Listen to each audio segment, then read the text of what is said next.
Me da gusto verlas. Bueno, el día de hoy vamos a hablar sobre infraestructura, en particular de todas las obras estratégicas de agua. Está con nosotros Efraín Morales, director general de la CONAGUA, de la Comisión Nacional del Agua. Está Aaron Mastache, que es subdirector general de Infraestructura Hidroagrícola de CONAGUA. Felipe Sataraín, subdirector general de Agua Potable, y Jesús Heriberto Montes, gerente de Aguas Superficiales. Y al cierre de la conferencia de hoy está Miguel Elorza con el detector de mentiras. Bueno, nos va a presentar Efraín cómo vamos en los programas estratégicos y al final de su presentación nos va a informar de un caso en Chihuahua, que el día de ayer se recuperó una cantidad de metros cúbicos muy importante que estaba utilizada para uso privado sin permiso y lo que pasó a partir de ese proceso. Entonces, Efraín, por favor. Sí. Sí, mejor aquí. Con su permiso, Presidenta, muy buenos días a todas y a todos. Vamos a presentar los avances en cuanto a los proyectos estratégicos que estamos realizando en la CONAGUA, tanto de agua potable, drenaje y saneamiento, como también los que tienen que ver con la tecnificación. Adelante, por favor. Bueno, en esta primera lámina podemos ver que de los 17 proyectos estratégicos de los cuales ya hemos hablado en este espacio, tenemos 2 que ya se encuentran en ejecución, ya iniciaron con algunas acciones, uno que tiene que ver con los 10 municipios de la zona oriente del Estado de México, que es Amor con Amor se paga, y también el caso de Acapulco se transforma contigo. También queremos informar el día de hoy que tenemos 3 proyectos más que ya se encuentran en proceso de licitación. Nos referimos al acueducto de Ciudad Victoria, a las redes troncales de agua saludable para la laguna y también algunas obras de protección que se están ya licitando para realizarse en el estado de Tabasco. Tenemos también 3 obras que vamos a publicar para su licitación la siguiente semana. Una parte corresponden a los proyectos de la zona metropolitana del Valle de México. Uno más es el acueducto de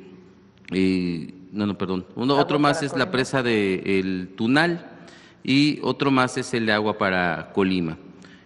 Adelante, por favor.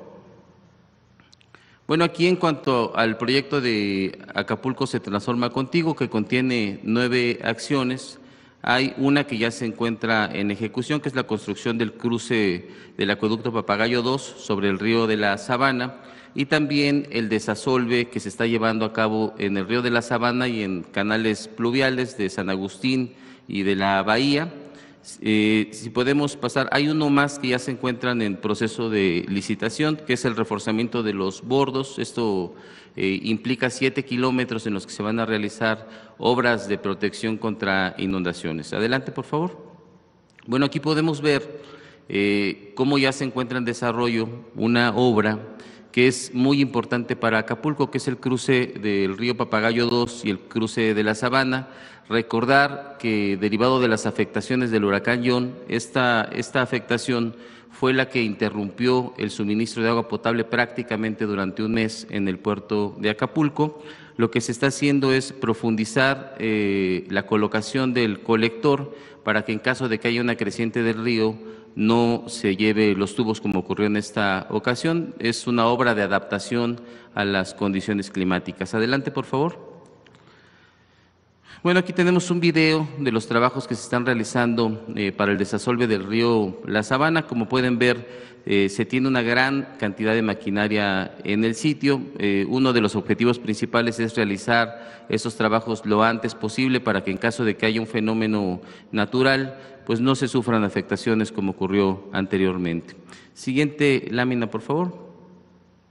Y bueno, aquí podemos mostrar algunas imágenes que dan cuenta del estado que guardan los canales pluviales, en donde no solamente se tiene asolvado, sino también, como pueden ver en la imagen, hay una gran cantidad de residuos sólidos, de basura.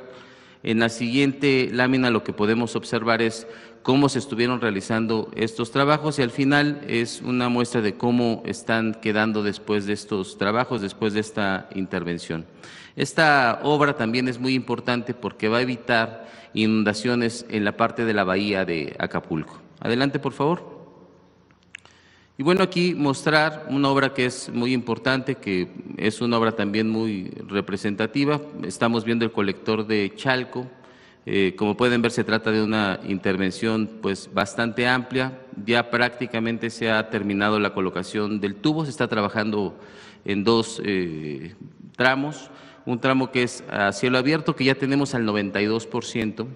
Y otro tramo que se está realizando con una tecnología de microtúneles. Es una obra muy importante para el municipio de Chalco y va a quedar concluida de manera funcional el 31 de mayo. Estamos ya prácticamente en los detalles finales de la colocación del tubo y después vamos a tener una etapa para poder realizar las obras complementarias que tienen que ver con los confinamientos, con sustituir la superficie de rodamiento y también colocar algunos elementos que fueron retirados del trolebús, del Metrobús. Adelante.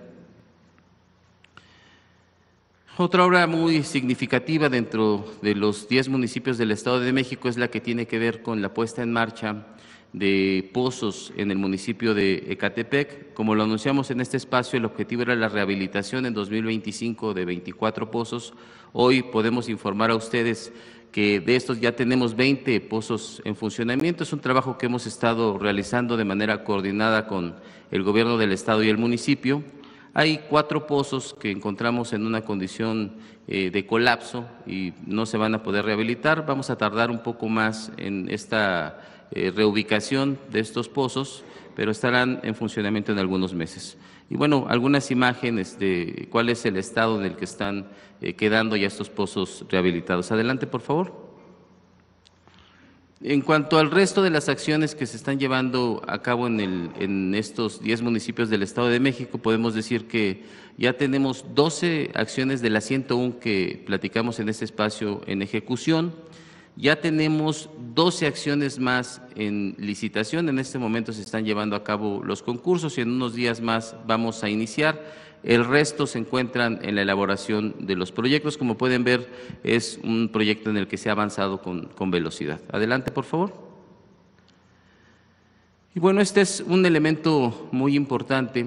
Como ustedes saben, en el mes de enero, nuestra presidenta, la doctora Claudia Sheinbaum, convocó a las gobernadoras y gobernadores, a las y los presidentes municipales de todo el país, para solicitar que un fondo que reciben los municipios, que es muy importante, que es el FAIS, cuando menos el 30% se destinara para temas de agua.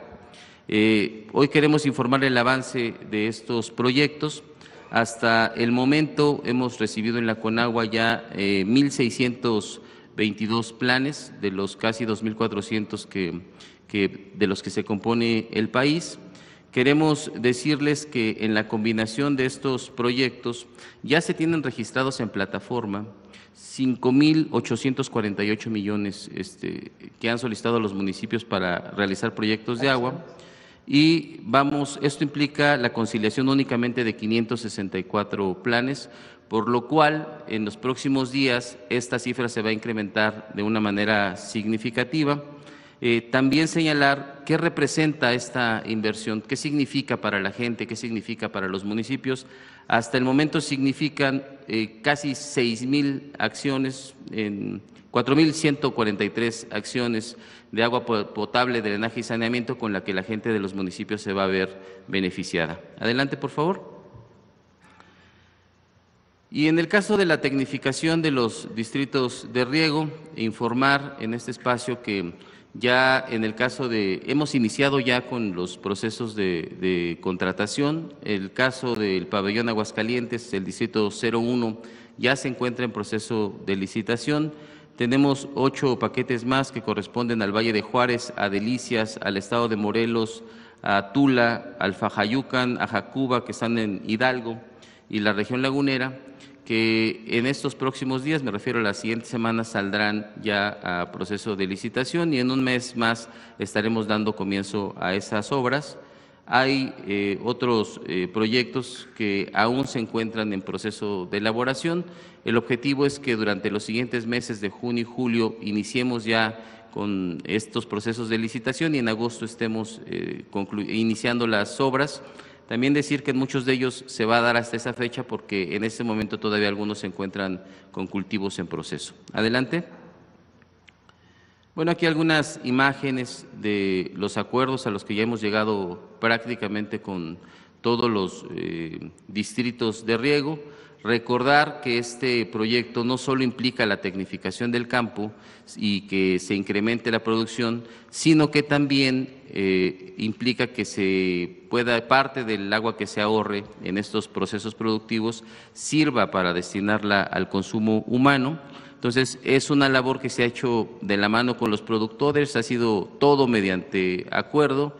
Ya tenemos definidos los volúmenes, ya tenemos definidas las acciones y lo que sigue es ya detallar los proyectos para poderlos llevar a cabo. Adelante. Y bueno, este también es un elemento muy importante, que es la entrega de apoyos para subsidios hidroagrícolas, que para los productores representa el poder adquirir maquinaria, representa mejoras en la infraestructura, sobre todo de canales, compuertas y también a nivel parcelario, implica capacitación y también la organización y el fortalecimiento, por ejemplo, en unidades de riego. ¿De qué tamaño es la inversión? Estamos hablando de 1.659 millones. Decirles que ya se inició por parte del Gobierno de México la entrega de estos subsidios. Se van a realizar durante el mes de mayo y junio la totalidad de la entrega de estos apoyos. Informarles que al día de hoy se han entregado alrededor de 357 millones y el resto se irá integrando durante los siguientes días. Adelante, por favor. Y bueno, aquí dar cuenta de algunas de estas entregas que se realizaron en el estado de Yucatán, de Chiapas, de Michoacán, de Quintana Roo y de Sonora. Agradecerle a los gobiernos de los estados y también a los productores porque este es un proyecto que se realiza en combinación, tiene inversiones de carácter estatal, de carácter federal y también tiene una contraparte de los productores. Es un programa que va a ser de gran beneficio para el campo mexicano. Adelante, por favor. Es la última. Bueno, eso es lo que tenemos que informar con respecto a los temas de agua. Por otro lado, quisiera informar sobre un asunto que aconteció ayer en el estado de Chihuahua, que tiene que ver con la ejecución de una sanción administrativa. ¿De qué se trata este procedimiento? No sé si tengan algunas imágenes por ahí que podamos compartir. Miren, primero decir que, para dar un poco de contexto, que es un elemento importante porque se trata de unas de estas acciones, de estas muchas acciones que se cometieron durante el periodo neoliberal, en donde bajo el amparo del poder político y bajo el amparo del poder económico se obtenían beneficios de manera personal. Lo que ustedes pueden ver en esta fotografía es una propiedad del exgobernador César Duarte del estado de Chihuahua, que durante su gestión lo que realizó fue el apoderamiento de manera ilegal. Construyó presas y represas al interior de un rancho de su propiedad, por cierto, de cientos de hectáreas, en donde acaparó el agua. ¿De cuánta agua estamos hablando? Estamos hablando de alrededor de 700,000 metros cúbicos que se utilizan para beneficio personal. Decir que, como se puede ver en las imágenes, este es el rancho, ahí se ven algunas de las infraestructuras de retención de agua. Decir que resulta paradójico, resulta lastimoso, por decirlo menos, que en un estado como Chihuahua, en donde se tienen grandes carencias derivado del cambio climático y de las afectaciones que se tienen por ello, pues haya un exgobernador que intente beneficiarse cuando hay un gran número de productores que no pueden llevar a cabo la siembra de sus cultivos pues porque no cuentan con este vital líquido. Y otra parte muy importante de la población sufre de escasez de agua y no podemos en este momento por acciones como estas garantizar el derecho humano en esos espacios. Adelante, por favor. Algunas imágenes más de las represas. Adelante, por favor. Miren, esta es una prueba, es una presa que se construyó al interior de ese rancho sin permisos de construcción, sin títulos de concesión, y es la manera en la que se está acaparando el agua, entre otras. Es la presa principal. Adelante. Bueno, también detectamos que no solamente se estaba aprovechando de las aguas superficiales, sino que al apersonarse personal de Conagua, encontramos que también se tenían pozos que se estaban utilizando de manera ilegal, sin concesión alguna. Entonces fueron clausurados el día de ayer. Adelante, por favor. Miren, son imágenes de una presa. Me gustaría que vieran ese video. Informe de cómo fue el procedimiento. Sí. Esta es la acción de la Conagua el día de ayer. Como pueden ver, pues es una acción que lo que hace es ya regresar una parte del agua al cauce del río. Otra cosa que queremos resaltar, que es increíble que siga sucediendo, son los tiempos. Miren, ¿cuál fue el procedimiento? Nosotros el día lunes llevamos a cabo, la Comisión Nacional del Agua llevó a cabo una notificación en donde se le informó que se iba a llevar a cabo la ejecución de este procedimiento administrativo para derribar estos 5 represos y también la presa. Una vez que se llevó a cabo la notificación, el día martes, que fue el día de ayer, se inició con estos trabajos de demolición. Pero, ¿qué creen que es lo que ocurrió? Que es algo muy importante que lo conozca la gente. En tan solo 24 horas, se llevó a cabo la notificación de la Conagua. Se llevó a cabo un escrito de un incidente para un juicio de amparo indirecto para solicitar una suspensión provisional de esta acción que está llevando a cabo la Conagua. ¿Y qué creen que se le otorgó? En menos de 24 horas. Ahora, ¿quién realizó este procedimiento? Quien se presenta a informarnos que este procedimiento se está llevando a cabo fue quien dijo ser los hermanos del gobernador. Y además, también lo que nos informan es que se trata de la misma juez, por ejemplo, que suspendió la distribución de los libros de texto. Entonces, creemos que esto es pues parte de esta asociación que se tenía entre el poder político y muchos factores de poder para seguir sacando beneficios de manera personal. Entonces, decir que ante esta situación, según las instrucciones que nos ha dado la presidenta, vamos a seguir pues garantizando en primer lugar el derecho humano al agua y evitando que se cometan cualquier tipo de ilegalidades para el uso del agua y también en este proceso que estamos llevando a cabo de ordenamiento de las concesiones. Y vamos a presentar todos los procedimientos legales contra quienes resulten responsables, ya sea de manera directa o que están teniendo relación de contubernio y de complicidad para que este tipo de abusos se sigan cometiendo en perjuicio del pueblo, en este caso en perjuicio de la gente de Chihuahua. Es cuanto, presidente. Gracias, Efraín.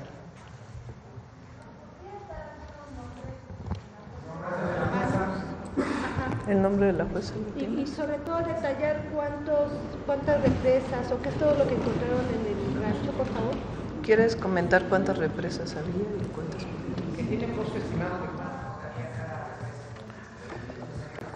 Se trata, el nombre de la jueza es Madi Estrada y se trata de una infraestructura de 5 represas y de una presa principal, como lo pudimos ver en las imágenes, además de un pozo que también se muestra en las imágenes. ¿Los nombres de las personas que interpusieron la suspensión? No, o sea, en realidad no lo tenemos en su momento, lo vamos a dar a conocer porque se van a presentar todos los procedimientos legales correspondientes. Van a ser denunciados. ¿Están detectados o están analizando? Sí, es un tema importante. Miren, parte del proceso de ordenamiento de las concesiones y del uso legal del agua tiene que ver con una revisión que se está llevando a cabo de todos los títulos de concesión y de los aprovechamientos, aunque no se tengan títulos porque hay muchos que se utilizan de manera ilegal. Decirles que no es un caso único. Nosotros tenemos ya más de 2,000 verificaciones, de las cuales ellas más de 250 han terminado ya en clausuras. Seguramente en algún momento tendremos oportunidad de que las puedan conocer en este mismo espacio y las iremos informando, pero se trata de una actividad que está realizando la Comisión Nacional del Agua de manera generalizada en todo el país. Se está realizando en varios estados y sí se está realizando de manera importante en el estado de Chihuahua, como lo comenté. Seguramente en algún momento vamos a dar a conocer algunas de estas actividades que se están desarrollando y que pues son muy representativas de este uso ilegal que se daba en muchos espacios, ¿no? Es un abuso. ¿Qué tipo de represas? O sea, estamos hablando de recursos públicos, privados, o sea, ¿cuánto costaría precisamente hacer este Bueno, tipo de esta parte de los estimados y las cuantificaciones ya forman parte de los procesos legales que vamos a continuar y que vamos a emprender. Entonces, en su momento lo informaremos. Sí, por supuesto. Claro, el uso ilegal del agua en sí mismo es un delito. Entonces, hay delitos y hay responsables que están participando en cometer estos delitos. Se trata también que es importante señalarlo, de un tema de contubernio. Es un tema en el que participan varias personas para sacar un beneficio personal en perjuicio de la gente. Entonces, claro que hay delitos y claro que vamos a proceder a fondo. con agua de ahí del Eclán? No, en realidad esto se trata de una infraestructura que se construyó al interior de un rancho, como ya lo mencioné, de cientos de hectáreas, propiedad del exgobernador, presumiblemente en el periodo cuando él era el responsable del Ejecutivo local. Entonces, es la información que tenemos hasta el momento, seguramente vamos en los próximos días a detallarla. Gracias. Pues este es parte de, la verdad, el extraordinario trabajo que está haciendo Efraín Morales y todo el equipo de Conagua, además de las obras estratégicas, del trabajo muy importante de tecnificación de riego agrícola, que es de donde nos va a permitir tener agua para consumo humano, es decir, ahorrar agua para riego, para consumo humano, y es un trabajo muy, además de técnico, pues de mucho consenso social, porque se está trabajando con los distritos de riego para que estén de acuerdo en que se lleven a cabo estas obras. Entonces, hay un avance sustancial muy importante, además de los proyectos estratégicos. Y el otro tema que platicamos desde el principio del gobierno es que se están poniendo en orden las concesiones. Había 3 sistemas de registro de concesiones, que incluso esto lo platiqué en su momento en la transición con el presidente López Obrador. Él me dijo, ojalá se pueda poner en orden todo esto porque a nosotros ya nos dio tiempo. Recuerden que cuando entró el presidente López Obrador, se quemó un piso de la Conagua donde estaban todos los archivos de las concesiones, casualmente. Y ahora pues lo que se ha hecho es un trabajo muy detallado de cada concesión, irla a revisar, si tiene registro que es concesión para riego, pero en realidad se está utilizando para utilizar el agua para un desarrollo habitacional, pues se está obligando a que registren de nuevo su título para que tengan que pagar el agua, porque el agua para riego no tiene costo, no tiene pago de derechos. Pero si esa agua que no tiene pago de derechos se está utilizando en un desarrollo habitacional y ese desarrollo habitacional sí paga agua, pues entonces ¿a quién se le está pagando? Entonces, desde esos temas hasta estos otros. Fíjense, esta cantidad de agua, que son 700,000 metros cúbicos, está en la cuenca del acuerdo de 1944 con Estados Unidos. Es el uso privado de un recurso nacional sin permiso, sin concesión. Se hace un trabajo legal de notificación primero. Cuando se notifica no se puede justificar y entonces se entra para poder hacer que esa agua pues sea un bien público. Y entonces llega un amparo en 24 horas, rapidísimo, que otorga una juez que es la misma juez de los libros de texto, que no permitió que se distribuyeran los libros de texto en Chihuahua. Entonces ahora pues se va a presentar denuncia penal a la Fiscalía General de la República, primero por el uso ilegal del agua y segundo, pues todos los que estén vinculados con este proceso, porque el agua es un recurso nacional y hay mecanismos para concesiones de agua. Lo que no se puede permitir es que en un lugar donde hay escasez de agua, pues hay una apropiación privada del agua sin permiso y además pues en este contubernio de autoridades. Entonces el agua es un recurso de la nación y este trabajo lo vamos a seguir haciendo. Pues en cierta forma sí.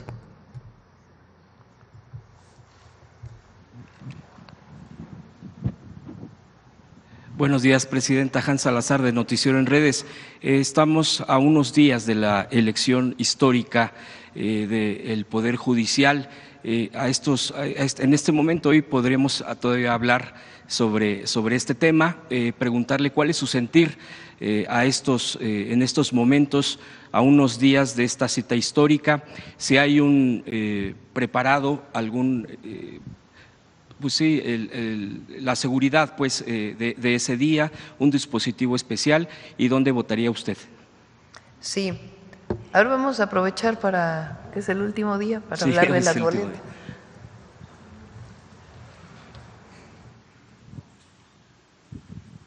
A ver si me ponen las 6 boletas.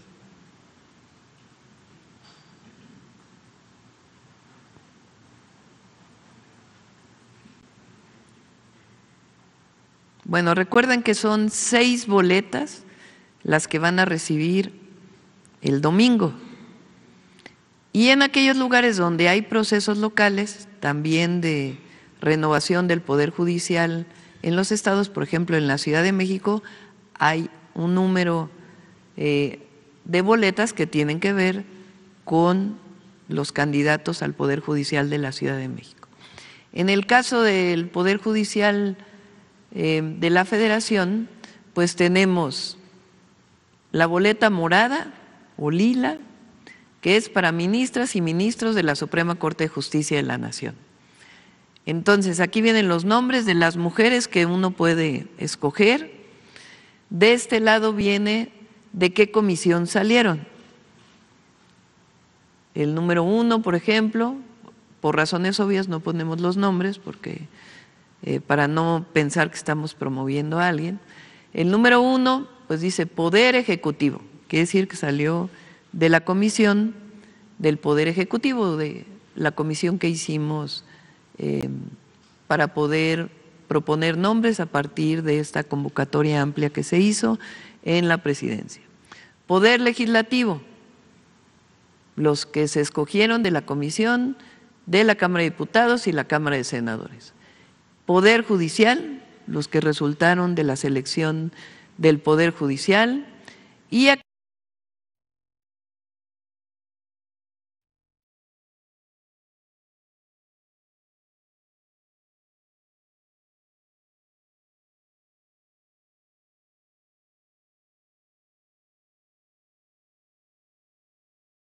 de las 48 mujeres, el número, y lo va a poner arriba son 5 mujeres. Y en el caso de los hombres hay un número propuesto, es lo mismo, las que propuso el Poder Ejecutivo, Poder Legislativo, Poder Judicial, o que ya están actualmente en el Poder Judicial. Uno escoge los nombres y al número que le corresponde lo pone en la parte de arriba. Luego, la que sigue. Para magistradas y magistrados del Tribunal de Disciplina Judicial. Esta es la sustitución del Consejo de la Judicatura. Es el nuevo organismo que va a revisar la participación de los jueces, si lo están haciendo bien, si no lo están haciendo bien, si hay alguna denuncia, la van a resolver. Este es nuevo, una nueva institución dentro del Poder Judicial, es el Tribunal de Disciplina Judicial y el sistema es igual. Están los números, quién los propuso. En este caso, si se repiten, pues es porque eran parte del Consejo de la Judicatura y ahora se inscriben para el Tribunal de Disciplina Judicial, decide uno por quién quiere votar y pone los números. En este caso hay 3 mujeres y 2 hombres. Adelante. Este es el magistradas y magistrados de la Sala Superior del Tribunal Electoral del Poder Judicial de la Federación. En este caso son las personas que faltan en la Sala Superior, una mujer y un hombre. Entonces, en este caso, pues es lo mismo. ¿Quién los propuso? El número, uno escoge una mujer y un hombre y el número al que corresponde lo pone en la parte de arriba. Adelante. Después viene magistradas y magistrados de la Sala Regional del Tribunal del Poder Judicial de la Federación. Estas son para diversos estados nombres diferentes, porque son regionales. Y es lo mismo, y es para el Tribunal Electoral, está quién los propuso, el número, el nombre, y en este caso se eligen 2 mujeres y un hombre. Adelante. Y ahora viene el de jueces y juezas de distrito. En este caso de juezas y jueces de distrito, aquí va a tener uno que escoger del color anaranjado, una persona del color anaranjado, mujer, y la pone arriba. Del color moradito, que es el juez civil, una persona del color morado y lo pone en el color morado. O lila, del color más azulado, más morado, este es lila, morado, también, y lo pone arriba. Del color azulito, de todos los del color azulito, arriba, y del amarillo, arriba. E igual para las mujeres y para los hombres. Esta es la manera en que vamos a votar el próximo domingo. Por eso uno tiene que llevar, pues estudiar previamente por quién va a votar, para que uno pueda decir, bueno, pues de lo que hemos estudiado, estas son las personas por las que queremos votar. Esta es la muestra de las boletas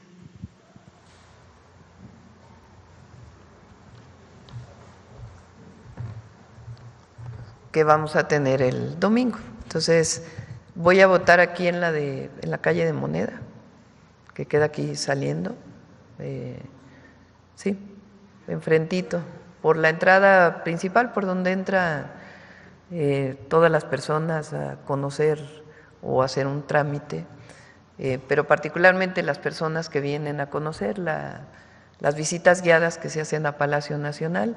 Por ahí enfrente está justamente prácticamente la casilla. Pues ¿a qué horas abren las casillas? A las 9 de la mañana, digamos, estaré votando.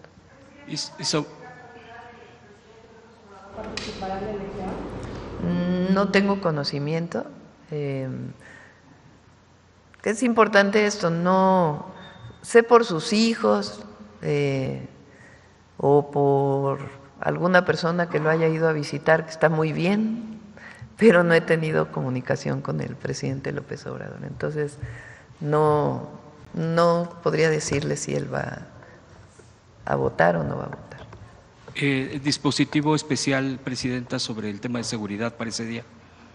Sí, se está… bueno, hay, digamos, 2 votaciones que se van a llevar a cabo este domingo. Una para el Poder Judicial en todo el país, en algunos estados también el Poder Judicial estatal, y en particular en Veracruz y en Durango se va a llevar a cabo la votación para presidentes y presidentas municipales. En particular en Durango y en Veracruz, pues va a haber mayor presencia de la Guardia Nacional, pues para garantizar que no hay ningún problema durante la elección. Ya está la Guardia Nacional en estos 2 estados, y en el resto de los estados, con el despliegue normal de la Guardia Nacional, pues van a estar vigilando, y además pues van a vigilar los paquetes, como normalmente se hace, que se lleven de la casilla al centro en este caso de escrutinio y cómputo, que va a ser en los consejos distritales. Y respecto a la oposición, Presidenta, que ha estado continuando pidiendo el boicot o convocando a no votar, por lo menos a no votar, e incluso una televisora, la televisora TV Azteca particularmente, incluso se ha volcado a pedir que no votar porque pues toda una serie me parece a mí, de falsedades en torno a este tema, porque obviamente desde un principio se opusieron y porque pues todo esto del Poder Judicial tiene una consecuencia de cómo ha sido controlado, cómo ha sido cooptado en la historia misma del país. Yo preguntarle, Presidenta, ya hoy que puede decir, expresarse al respecto, ¿qué le diría a la población? ¿Cuál sería su mensaje previo a esta elección? Y también si algunas palabras le diría a la oposición en esta postura que están teniendo de decir, denostando la elección y diciendo que esta elección que viene, donde se va a poder votar abiertamente, es lo más antidemocrático que puede haber. Bueno, a la gente, al pueblo de México, a todas y a todos, salgan a votar. Es muy importante la elección del domingo, que participen libremente, lo que decidan por quien quieran votar, pero participen. Es muy importante que haya una participación masiva en la elección. Y van a votar millones de personas el próximo domingo. Es mejor que vote millones de personas a que decida la presidenta con el Senado de la República. Las personas que vayan a votar van a decidir quién va a ser el Poder Judicial. Y quienes resulten triunfadores en esta elección, que resulten elegidos por el pueblo, elegidas, pues van a responder al pueblo. Esa es la gran diferencia. Entonces hay que salir a votar. Y a la oposición, que llama a no votar, pues más bien es que reflexionemos, el pueblo de México, ¿quién es más antidemocrático? ¿El que llama a que todos elijamos el Poder Judicial o el que llama a no votar? ¿Quién es más democrático? Tiene que ver porque la acusación, fíjense que está muy enredada el argumento, ¿no? Si la presidenta hubiera querido decidir a los ministros de la Corte, pues nos hubiéramos quedado como antes. ¿Para qué tanto relajo? Antes era que la presidenta enviaba antes eran los presidentes, ¿verdad? Porque no había habido una presidenta. Pero los presidentes mandaban una terna y el Senado decidía de esa terna, con las 2/3 partes, a quién de esos 3 iba a ser ministro o ministra. Si no se ponían de acuerdo, entonces regresa al Ejecutivo, se vuelve a mandar otra terna. Si no están de acuerdo, al final decide el presidente. Entonces, Si el asunto fuera que la presidenta quiere poner al Poder Judicial, ¿para qué hacemos tanto relajo, tanta votación, tanta promoción? No, es completamente distinto. Estamos renunciando, estoy renunciando como presidenta a decidir quiénes son los ministros para que el pueblo de México elija. Esa es la gran diferencia. Entonces, los argumentos de estas personas o de las personas que están llamando a no votar porque supuestamente la presidenta va a decidir, pues son absurdos. El problema, pues es que se les quita a ellos un poder que todavía tienen sobre el Poder Judicial. Las personas que no pagan impuestos y que se amparan y se reamparan y se vuelven a reamparar y a requete que amparar para no pagar impuestos, pues claro que no quieren que la Corte ahora pues responda al pueblo, porque hoy tienen control sobre algunos, pues ya no. ¿Quién va a decidir sobre los temas en el país? Pues los nuevos ministros y ministras. ¿Que quién los eligió? El pueblo de México. Van a tener mucho más libertad. Y al final lo que queremos es que haya justicia en el país. Que la justicia no sea para los que tienen dinero y no para los que no tienen dinero. Vean el caso de Chihuahua. Como hay una persona que tiene influencias, pues entonces consigue un amparo en 24 horas para que se le proteja de un acto ilegal, el robo del agua, que no tiene otro nombre. No, lo que queremos es que el rico, el pobre, que el que vive en el norte, el que vive en el sur, que todas y todos tengamos el mismo acceso a la justicia. Esa demanda viene desde los sentimientos de la nación de Morelos. Entonces, vamos a tener un mejor poder judicial. Presidenta, sobre el tema de la CENTE, usted ya ha tenido una postura muy clara todos estos días, ellos también se han manifestado, a pesar de que hay molestias de la gente y que también hay que decirlo, bueno, por lo menos desde mi punto de vista, han tenido luchas históricas de la CENTE y eso no se puede tampoco quitar del renglón, a pesar de incluso a veces hasta llegar a la confrontación que también ya se ha comentado aquí, y que pues ellos se han manifestado, se han movilizado, ha habido pues expresiones diversas, pues de lo último que yo he leído, porque pues hay que estar muy al pendiente de cuáles son las posturas, de acuerdo a lo último es que no se oponen a la elección, pues que no van a hacer un boicot al respecto. El día de hoy entiendo, bueno, pues sigue en pie la reunión de las 11 de la mañana en la Secretaría de Gobernación. Preguntarle, Presidenta, en este contexto ya se han planteado muy claramente, ellos dicen, la derogación de los cambios que se hicieron a la ley del ISSSTE del 2007, el tema también de los recursos, en fin, en este contexto, ¿usted ve algún viso de acercamiento de puntos el día de hoy? Si le han informado por parte de Gobernación o de alguna otra dependencia, si los profesores están listos para asistir al rato, ¿qué perspectiva tiene, Presidenta, el día de hoy con respecto a la CENTE?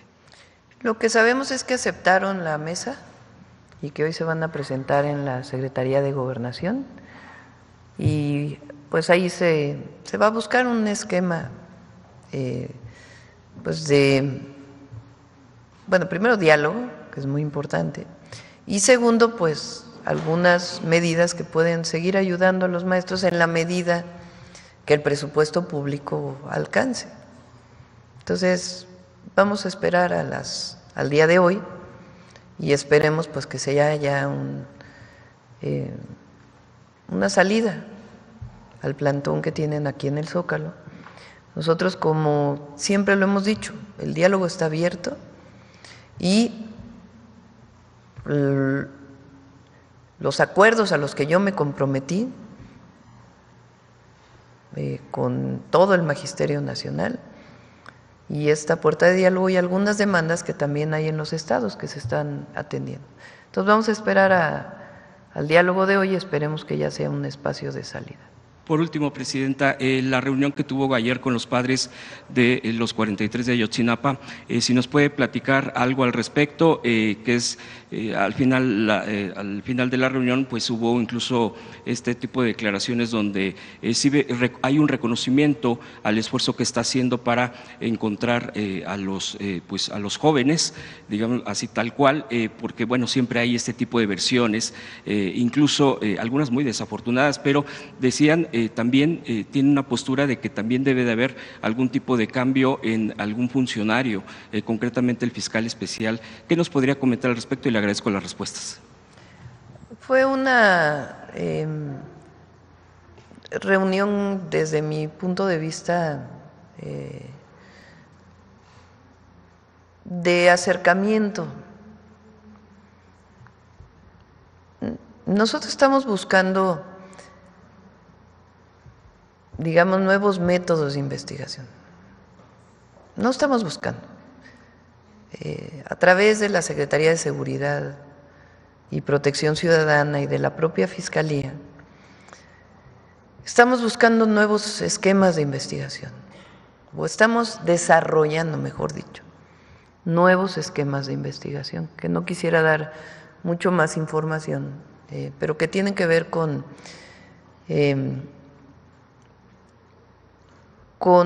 esquemas de investigación diferentes a los que se han seguido hasta ahora.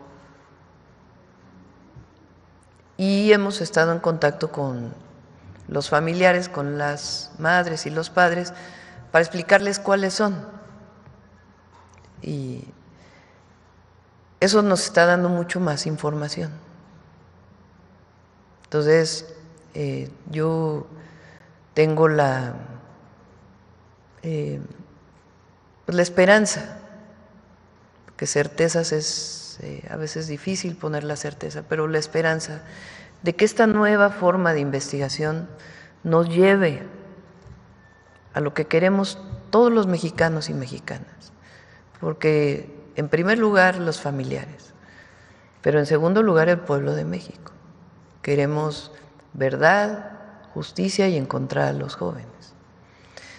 Entonces ellos están de acuerdo en que se sigan estas formas de investigación y pues las estamos trabajando con ellos, porque creemos que debemos respetarlos y que ellos, y además pues la investigación siempre debe mantenerse pues cerrada para evitar cualquier filtración. Entonces ellos están de acuerdo en ello. Ellos han planteado el cambio del fiscal especial y estamos viendo si es necesario o no es necesario. De todas maneras, el doctor Gertz, a propuesta nuestra, está fortaleciendo la Fiscalía con personas que tengan esta especialidad en estas formas de investigación, que nos permitan ir pues abriendo nuevas rutas para poder conocer la verdad. Entonces, se habló con ellos, se está atendiendo, nosotros marchamos con ellos. Entonces, más allá de, digamos, de lo que ya se venía haciendo con el presidente López Obrador, la comisión, etcétera, pues esta nueva vía que nos va a dar, pienso yo, nuevas herramientas para llegar a la verdad. Alma. Muchas gracias. Presidenta, quisiera sobre el caso de la UIF. Ayer anunció que están negociando con los cómplices de Genaro García Luna. ¿Qué información tiene ustedes? ¿Ellos les están revelando toda la trama? Sí, no, esto que se informó ayer no tiene que ver con las responsabilidades y que se siga con el juicio para las responsabilidades de García Luna y su red de complicidad. Ese sigue su camino. El tema es esencialmente cómo se regresan los recursos. Entonces ahí es donde hay este espacio de negociación de cuántos recursos y cómo se regresan estos recursos. Pero es independiente de que se siga la investigación y la responsabilidad. Recuerden que es un juicio civil. no es penal en este caso. Entonces, en este juicio ya se reconoció por parte de la juez que en efecto hay responsabilidades de García Luna y sus cómplices, y mientras sigue el juicio se están viendo las posibilidades para el regreso de los recursos a la Federación para ser utilizados para beneficio público. ¿Habría que parte de los cómplices o los que están los dueños de las empresas pudieran tener una reducción de pena? No lo sé. Es parte de esa juicio negociación. civil el penal, pues ese sigue su camino. Por el otro lado, sobre el domingo, ¿usted va a ir a Acapulco a un evento de la Secretaría de Marina? Sí, es el aniversario de Secretaría de Marina, entonces terminando de votar nos vamos a ir a Acapulco para pues celebrar este aniversario o conmemorar este aniversario. Sí, perdón. Sobre la elección judicial, ¿ustedes han recibido algún reporte de focos rojos? ¿Tienen alguna preocupación en particular? No hay focos rojos en particular. Lo que estamos haciendo pues de manera preventiva, particularmente tener más vigilancia de la Guardia en Durango y en Veracruz, por ser doble la elección, y en los demás estados pues una vigilancia que siempre tiene la Guardia, y lo que se tiene que hacer a solicitud del INE de los paquetes electorales. ¿Usted tiene previsto dar algún mensaje por la noche sobre la elección? Pues a la noche, ya que se dé a conocer, parece que después de las 11 de la noche, por lo que he escuchado del INE, por lo que ha sido su comunicación permanente, después de las 11 van a dar a conocer cuántas personas votaron. Entonces ahí pues ya podremos nosotros dar un mensaje y después esperar al cómputo de las 6 boletas. Y por último, Presidenta, ayer hubo una explosión de una mina en los límites de Michoacán y Jalisco, saldo de 6 guardias nacionales. ¿Cuál es la información que les dieron en el gabinete? Sí, pues es muy lamentable que esto ocurra, el uso de artefactos explosivos, y nuestra solidaridad, cariño y todo el apoyo a los familiares de la Guardia Nacional. Y se está trabajando de manera muy importante en seguridad. El día de ayer hubo 44 homicidios reportados. Por supuesto que quisiéramos que no hubiera ninguno, ¿verdad? Pero recuerden que el promedio en septiembre del año pasado era de casi 80, 75. Entonces van disminuyendo y hay detenciones muy, muy importantes, además del trabajo de atención a las causas. ¿Lo de la mina se lo adjudicarían a algún grupo? Se menciona al cártel. Ya en esa parte yo prefiero que lo informe el Gabinete de Seguridad. Gracias. Gracias, Presidenta. Buenos días, Gaspar Vela, de Grupo Milenio. Regresando al tema de la reunión que tuvo ayer con familiares de los normalistas de Ayotzinapa, entendemos que fue presentado Mauricio Pasarán como coordinador general de investigación de esta unidad especial. ¿Qué papel jugaría él, Presidenta? Él está trabajando en la Fiscalía Especial. Es un Ministerio Público que trabajó con Ernestina Godoy en la Fiscalía General de Justicia de la Ciudad de México y que conoce estas, digamos, nuevas formas de investigación para aterrizarlas en carpetas de investigación, que es muy importante. Entonces, sugerimos en su momento al doctor Gertz que pudiera incorporarse a la Fiscalía y ya se ha incorporado, y el día de ayer estuvo en la reunión y él fue el que explicó pues estos esquemas de investigación que estamos siguiendo, y fue, pues creo yo, bien recibido por los padres y las madres. En dado caso, próximamente podría suplir a Rosendo Gómez como titular de esta unidad. Pues todavía no. Lo que estamos buscando es que si se cambia al fiscal actual, pues que sea una persona que sea reconocida también por los padres y las madres. Entonces tenemos que ponernos de acuerdo con ellos para que pueda ser una persona que les genere confianza y que nosotros sepamos también pues que va a llevar a cabo todas las líneas de investigación. Por lo pronto ayer tuvo una buena aceptación entonces. Creo que sí, sí.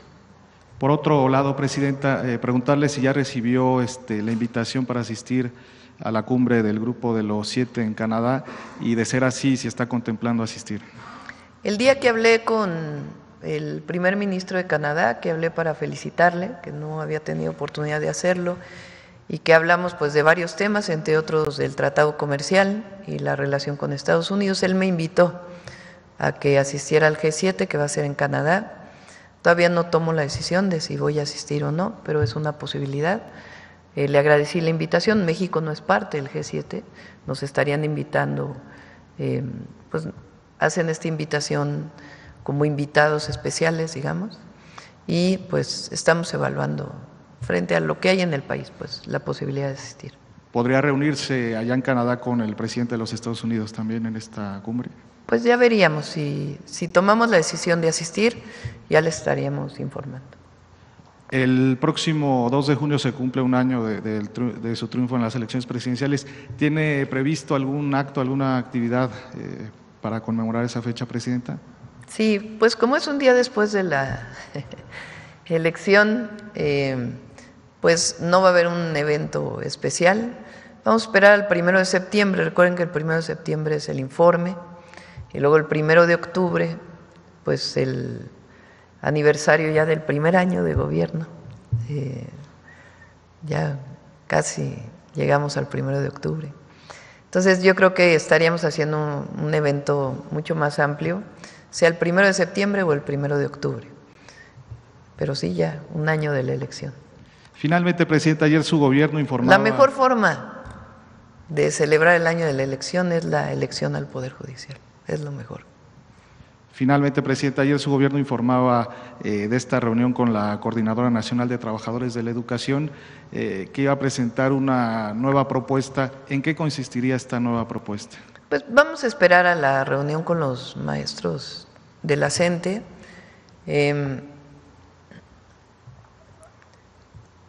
No tiene que ver con, digamos, nosotros, yo creo que esto tiene que quedar claro. Nosotros no estuvimos nunca de acuerdo con la reforma del 2007 a las pensiones. ¿Bajo qué mecanismo se está echando para atrás la injusticia de la reforma del 2007? Uno, hasta ahora congelando la edad de jubilación para los que se quedaron en el 10º transitorio, es decir, para los que siguen en el régimen anterior, pero que injustamente se les fue subiendo la edad. Entonces, por lo pronto y por temas de presupuesto, se congela la edad. Y para el caso de todos los que están en cuentas individuales de las AFORES, lo que se hizo en el último periodo del presidente López Obrador fue el Fondo de Pensiones para el Bienestar, que les regresa una pensión justa y solidaria, porque aporta el presupuesto público al Fondo de Pensiones para el Bienestar y otros esquemas de financiamiento. Entonces, hoy los maestros y las maestras cuentan en monto con una pensión mucho más justa que la que fue la reforma del 2007. Si ganaban 16,000 pesos y se jubilaban con 4,000, pues ahora se van a jubilar con los 16,000 gracias al Fondo de Pensiones. Entonces, eso es lo que nosotros decimos, que es una forma que se hizo en el último semestre del sexenio del presidente López Obrador para echar para atrás la reforma del 2007. Pero ahí hay algunos temas en donde todavía podemos seguir platicando. Y seguir platicando también. No se trata de cerrar la puerta del diálogo, sino que ellos tengan… que ellos levanten pues su movilización, que se pueda regresar a clases y nosotros seguimos platicando con ellos, no es algo que se cierre. Entonces yo esperaría mejor a que tuvieran la reunión hoy y ver si es una salida, algunos temas que estamos planteando, y si es así, pues ya lo informaría. Muchas gracias, Presidenta. Sí. Bueno, a ver acá para terminar de este lado y ya nos vamos para acá. Muchas gracias, Presidenta. Buenos días. Jimena Mejía, de Grupo Imagen.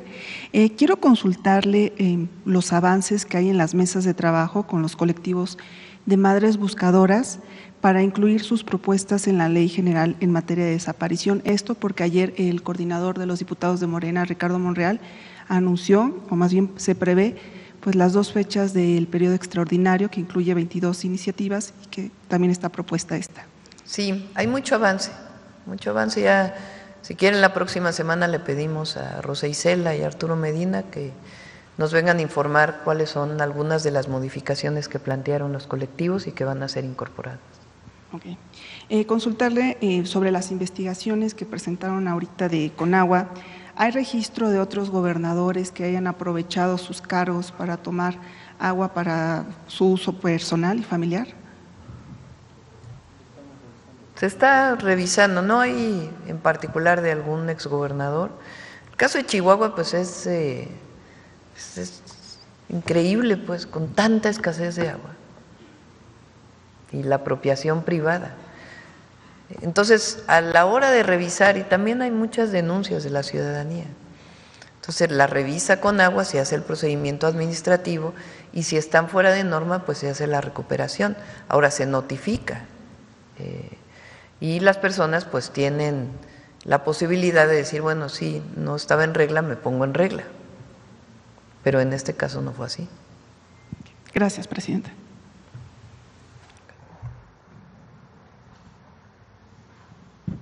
Gracias, presidenta. Buenos días, Karina Aguilar, de Diario 24 Horas. Preguntarle también, ayer el fiscal, el fiscal especial de Ayotzinapa, dio unas declaraciones previas a su encuentro. En ellas señalaba que ya se están buscando los cadáveres de los jóvenes. ¿El gobierno da por muertos ya a los jóvenes, presidenta? Es una declaración muy desafortunada. Ahora, Alejandro Encinas ya había dado en su momento, cuando fue subsecretario, ya había dado una declaración en este sentido. Pero la declaración pues no es muy afortunada y lo importante aquí pues es que seguimos trabajando. Presidente, preguntarle también, ayer usted informó sobre estos informes que dan los agentes extranjeros o las agencias extranjeras que están trabajando, que hacen algunas labores en el país.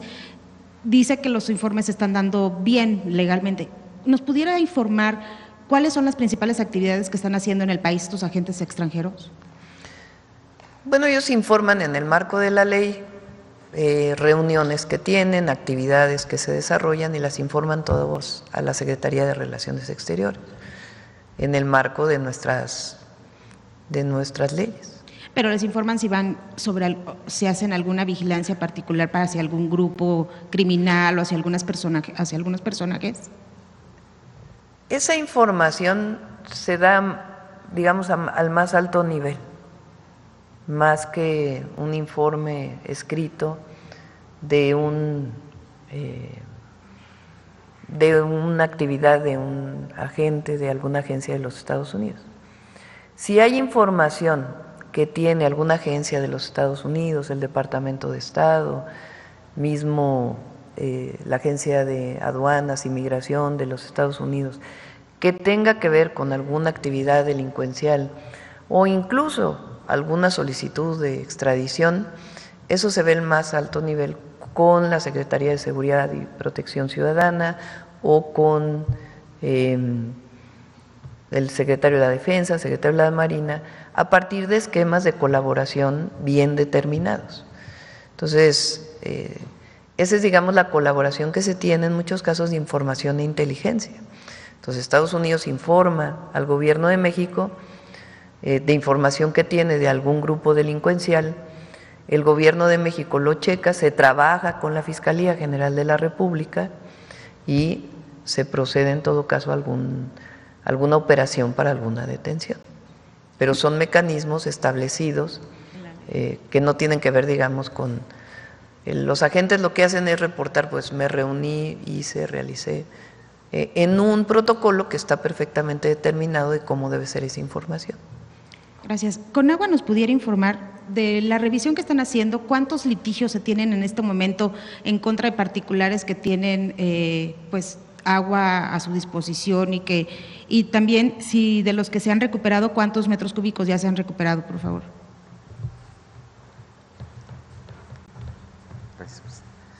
Bueno, señalar, nosotros lo que estamos haciendo son dos cosas para un poco clarificar. O sea, por un lado estamos revisando absolutamente todos los títulos de concesión uno a uno. Estamos hablando de un universo de 530,000 títulos aproximadamente, y de ellos ya llevamos la revisión de más de 300,000. ¿Cuáles son los casos que se han identificado de esta revisión? Pues hemos encontrado pozos que son de uso agrícola y que están instalados en un desarrollo habitacional o en un balneario o en un desarrollo industrial. Y como son pozos de uso agrícola, como lo mencionó ya en este espacio la presidenta, pues son pozos que no tienen cobro de agua. Entonces, como que están haciendo un uso indebido, se la están robando. Lo que estamos haciendo, una vez que hacemos esta revisión, procedemos a una revisión de campo, en la que personal de la CONAGUA se presenta en estas instalaciones donde están los aprovechamientos, y en ese momento realizamos la verificación y vemos cuál es el estado real, qué uso se le está dando a esta agua, si se trata de un error, digamos, en la inscripción o si realmente se está llevando a cabo este aprovechamiento. Ahora, derivado de estas verificaciones, nosotros hemos hecho ya más de 2,000, como lo mencioné hace un momento, y tenemos ya más de 300 clausuras. Otro caso muy emblemático es el que tiene que ver con digamos, este uso que se le da al agua de venderla a través de pipas en zonas que tienen una gran necesidad. Entonces, cuando pasa eso, procedemos a la clausura de manera inmediata y se levantan las denuncias correspondientes. Y la otra parte, que también es muy importante, que es una gran fuente de alimentación, además aprovechar para agradecerle a la gente, es que hay una gran cantidad de denuncias ciudadanas por extracción ilegal de agua. En este caso, lo que hacemos es seguir el mismo procedimiento. Enviamos personal de la CONAGUA, ya sea de las direcciones locales o a nivel central, a constatar que estas denuncias son reales y son ciertas, y en ese momento lo que se hace es, se inicia una serie de procedimientos para recuperar o para clausurar esos aprovechamientos ilegales. Y por lo que respecta al tema de los juicios, nosotros lo que estamos haciendo es un programa de ordenamiento del tema de las concesiones, que es a lo que nos ha instruido la presidenta. Por supuesto, de manera muy enfática, combatir la ilegalidad, combatir el robo del agua, pero también generar procesos de ordenamiento en donde, si no están de manera regular, se puedan ordenar, que puedan seguir con esos aprovechamientos pagando sus derechos, cubriendo con el requisito de que sus descargas sean tratadas, que se ajusten realmente a los volúmenes que se necesitan, que se mida. Entonces es un proyecto bastante laborioso, bastante complejo, hay un gran equipo trabajando en ese espacio, y es básicamente el procedimiento que se sigue. ¿Pero cuántos juicios tienen? Bueno, no tenemos en este dato el dato preciso de la cantidad de juicios, pero con gusto te lo compartimos al final Gracias. de la conferencia. Y también se nos puede aclarar el nombre de la jueza, por favor. Mari Soto Morales. Mari Soto Morales. Muchas gracias. Gracias. Gracias, presidenta. Gracias, presidenta. Marco Antonio Olvera, del periódico digital Hidalgo News y del canal de YouTube Hidalgo News World. Presidenta, le tengo 3 preguntas. Empezaríamos por el tema del Poder Judicial, que bueno, ya va a ser pronto la elección y ojalá que todo el mundo salga a votar. Presidenta, ¿cuál fue la decisión de que usted no haya retomado, digamos, la línea de asignar o seleccionar a los integrantes de la Corte? Usted los selecciona, o así se hacía en anteriores, se seleccionaban los nombres y se pasaban a la Cámara para que allí hubiese una votación, y si no se acordaba, bueno, pues ya usted o el presidente en turno, como es su caso, se designaba a los integrantes de la Corte. ¿Cuál fue la decisión por la que usted renunció, como lo acaba de mencionar? Y ¿cuál es su opinión de esta elección una vez que se lleve a cabo? ¿Cómo será la justicia en México para los ciudadanos comunes y corrientes, los que están los que viajan en el metro, la pecera, los campesinos, las amas de casa, que muchos de ellos pues son vapuleados y que no han alcanzado a 200 años de la independencia de México una justicia, ni mucho menos como lo soñó el generalísimo Morelos. ¿Recuerdan ustedes que el 5 de febrero del 2024, el entonces presidente López Obrador hizo presentó al pueblo de México 20 iniciativas, 18 constitucionales y 2 de cambios legales, a propuesta para que se pudieran aprobar antes de que él se fuera o después? ¿Qué tiene que ocurrir para que haya un cambio constitucional? Pues que 2/3 partes de la Cámara de Diputados, 2/3 partes de la Cámara de Senadores y la mayoría de los congresos estatales voten a favor de esa reforma constitucional. Así se cambia la Constitución en nuestro país, quedó establecido desde 1917. Una de esas propuestas fue la reforma al Poder Judicial. Como candidata entonces de Morena a la presidencia de la República, podría haber dicho, pues yo estoy de acuerdo en 10 y no estoy de acuerdo en otras 10. Pero estábamos de acuerdo en los planteamientos que hizo el presidente, en particular el de la reforma al Poder Judicial. Entonces, durante toda la campaña estuve planteando en todas las asambleas, todas las reuniones, todos los mítines, con todos los sectores, incluso en todas las asambleas hacía yo una votación. ¿Quién está de acuerdo en que a las ministras y ministros las elige el Senado? ¿Quién está de acuerdo en que las elija en votación popular? Y la gente levantaba la mano. Cuando triunfamos el 2 de junio, después vino la calificación de la elección a presidenta, a diputados y a senadores. Recuerden que vino una andanada de la oposición diciendo que iba a haber sobrerepresentación de nuestra alianza, de nuestro grupo de partidos que postulamos juntos a la gran mayoría de los candidatos, que son Morena, el Partido Verde, el Partido del Trabajo. Entonces se hizo la calificación de la elección y se demostró que lo que decía la ley pues era lo que aplicó el Tribunal Electoral para poder determinar quiénes eran diputados y senadores. A partir de ahí pues se aprueban las reformas constitucionales. Al presidente le toca todavía en septiembre, el 15 de septiembre se publica la reforma al Poder Judicial y después se publican otras 2 reformas muy importantes. El paso de la Guardia Nacional definitivo a la Secretaría de la Defensa Nacional y la reforma al artículo 2 constitucional de que los pueblos originarios por primera vez en la historia de México sean sujetos de derecho del México independiente y tengan plenos derechos los pueblos originarios y afrodescendientes. Esas 3 se publican cuando el presidente López Obrador todavía era presidente. De octubre a la fecha, pues nos toca a nosotros otras, y otras que presentamos también nosotros, como la igualdad sustantiva de las mujeres y otras reformas constitucionales. ¿Por qué estamos de acuerdo? ¿O por qué el pueblo de México estuvo de acuerdo en que se transformara el Poder Judicial a partir del voto popular? Pues porque no hay justicia.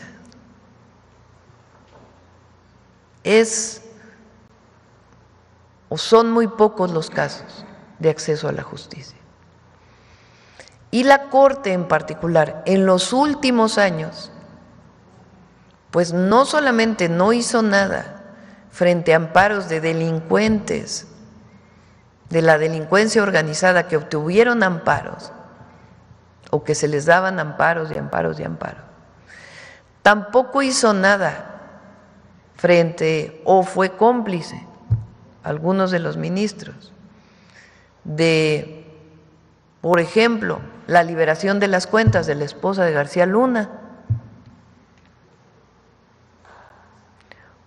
o muchos otros temas de permitir que haya impunidad en el pago de impuestos, es decir, que no se paguen impuestos. O temas, por ejemplo, en donde la Corte decidió tomar una posición política en contra del Poder Legislativo de ciertas leyes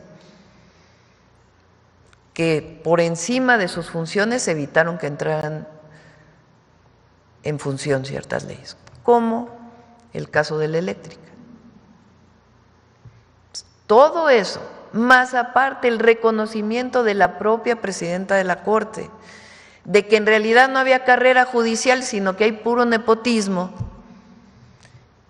porque supuestamente hay una carrera judicial donde haces exámenes para poder llegar a juez y luego a magistrado, que eso va a seguir, o sea, la carrera judicial para quienes son parte del Poder Judicial.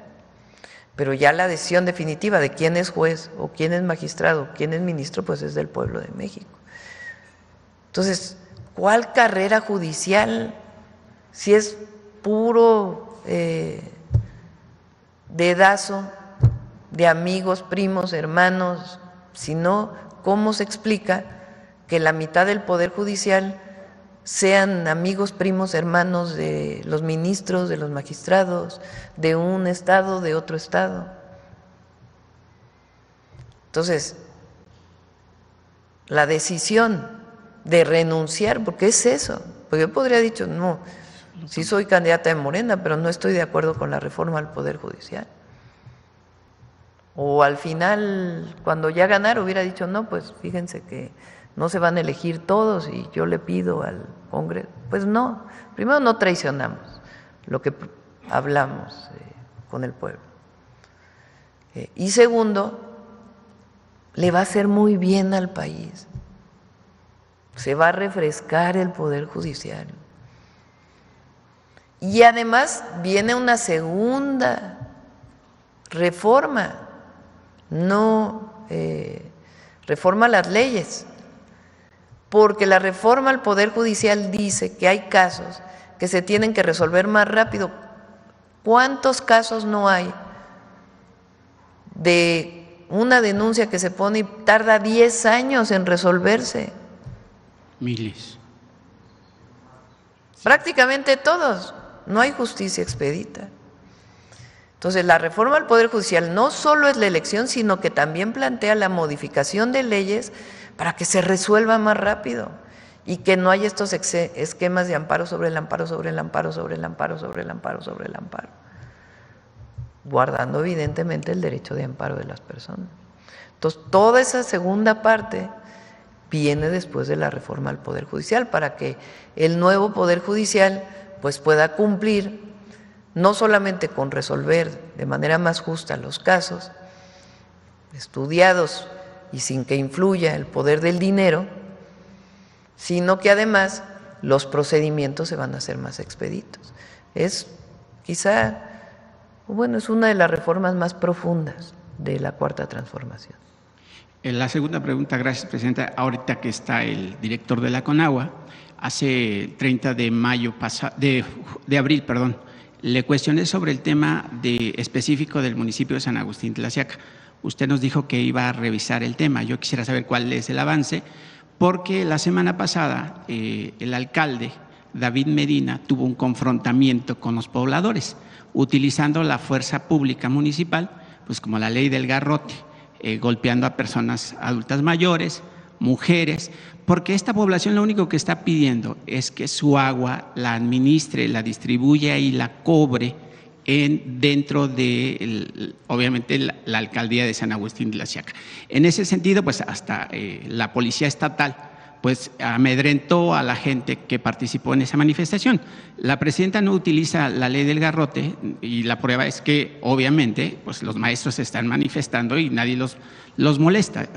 Hay libertad en este país. Entonces quisiera saber en ese sentido cuál es el avance, presidenta, y el pueblo de San Agustín Tlaxiaca le exhorta que pudiera intervenir la Secretaría de Gobernación como observadora de este problema, porque insiste el alcalde en entregar el recurso hídrico del municipio a una institución que es CACIM, una institución de las más mal calificadas a nivel nacional y que, bueno, también están amedrentando, están mal informando a la población que si no se le da el agua a CACIM, pues usted ya no, o ya daría la orden de ya no construir las más de 25,000 departamentos allí en donde está designado en Tlapacoya. Esa es una verdadera mentira porque ese es un proyecto que usted ya asignó, ya están los recursos y obviamente el municipio está en disponibilidad de que primero obviamente se satisfagan las necesidades de agua del municipio y compartir esa agua, pero siempre y cuando se pague esa agua en el municipio, que yo creo que es lo correcto y es lo justo. Y yo creo que si usted participa o hay una intervención de la Secretaría de Gobernación para que vaya la Conagua Nacional con la Conagua Estatal, que antes está ahí trabajando Rosalba Montelongo, Casanova y Alfredo Hernández Parra.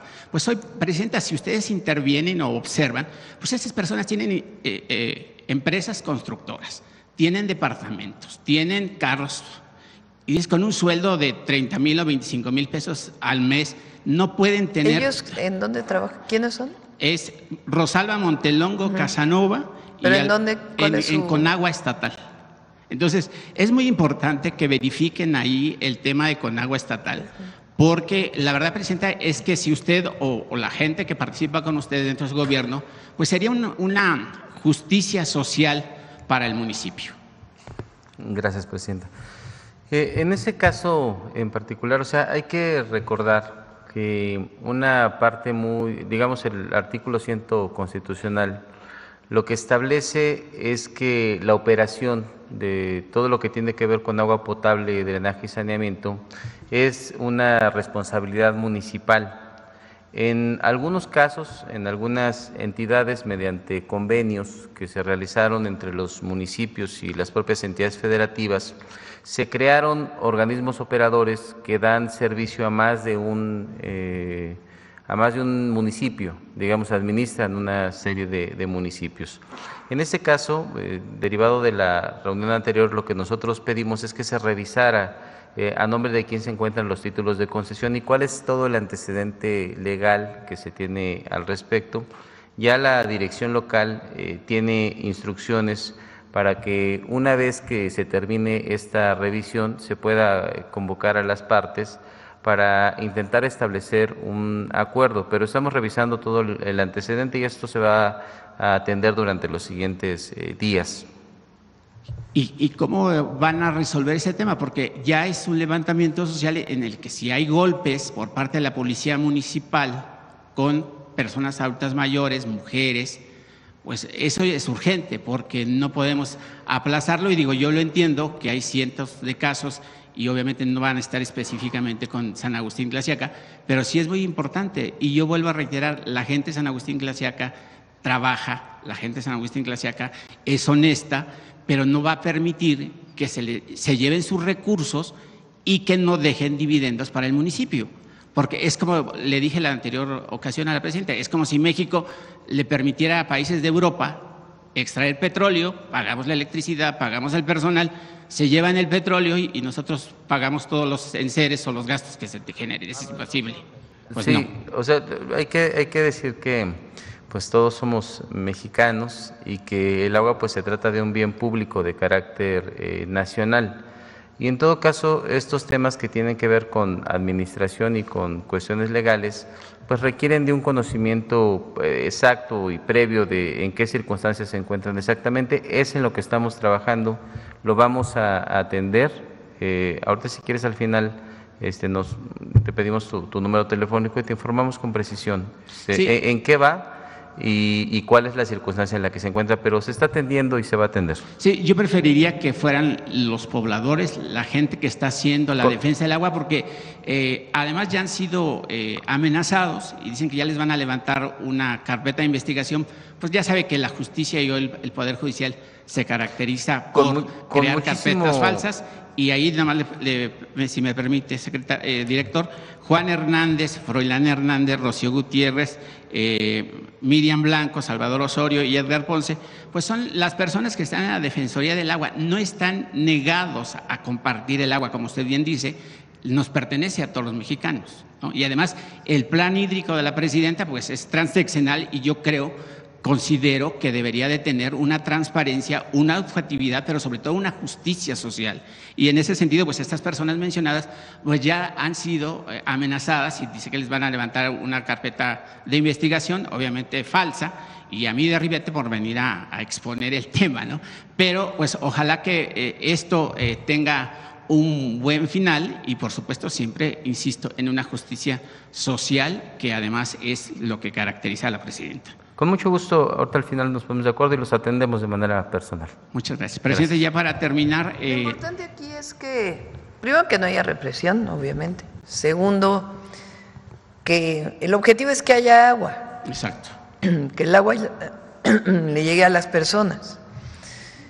En algunos casos se está buscando que las administraciones municipales puedan ponerse de acuerdo con la administración estatal, porque los municipios no tienen suficientes recursos para poder atender plantas de tratamiento.